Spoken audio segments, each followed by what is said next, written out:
अधूरा छोड़कर जाने की गलती मत करिएगा, क्योंकि इस पवित्र कथा को पूरा सुनने से मनचाहा फल की प्राप्ति होगी। इसलिए इस कथा को पूरा सुने।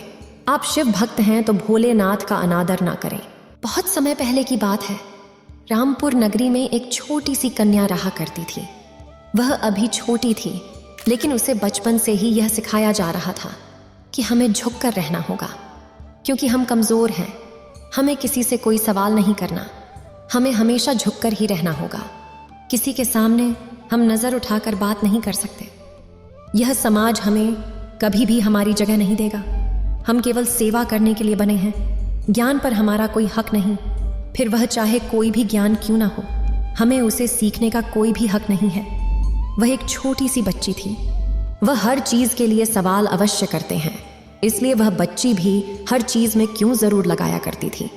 जैसे कि हम क्यों नहीं सीख सकते, आखिर क्यों हमें इस समाज में झुक कर रहना होगा, हमें इस समाज में जगह क्यों नहीं मिलेगी, और आखिर हमें चुपचाप क्यों अपना जीवन व्यतीत करना होगा।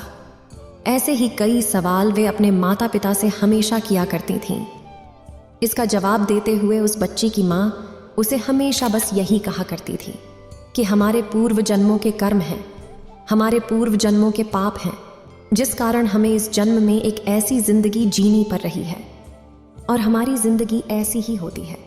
समय बीतता गया। समय बीतने के साथ साथ वह कन्या भी अब धीरे धीरे बड़ी होने लगी। लेकिन जैसा कि उसका बचपन का स्वभाव था, वह हर चीज़ में सवाल अवश्य करती थी।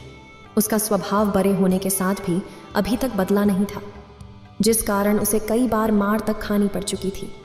एक दिन वह एक रास्ते से होकर गुजर रही थी। तभी उसने देखा कि एक गुरु ने कुछ लड़के और लड़कियों को नृत्य सिखा रहे थे, गायन सिखा रहे थे। वह नृत्य और गाना सुनकर उसके मन में भी नृत्य और गायन करने की चाहत पैदा हो गई। वह नृत्य और गायन सीखना चाहती थी, जिस कारण वह उन गुरुवर के पास पहुंची, उन्हें प्रणाम किया और फिर उनसे कहने लगी, हे गुरुवर, मुझे भी गायन सिखा दीजिए, मुझे भी नृत्य करना है। क्या आप मुझे गायन और नृत्य सिखा सकते हैं? इस पर वह गुरुवर उस लड़की से पूछते हैं, बेटा तुम किस घराने से ताल्लुक़ रखती हो, आखिर तुम किस वर्ग की हो? इसका जवाब देते हुए उस लड़की ने साफ और सच कहा।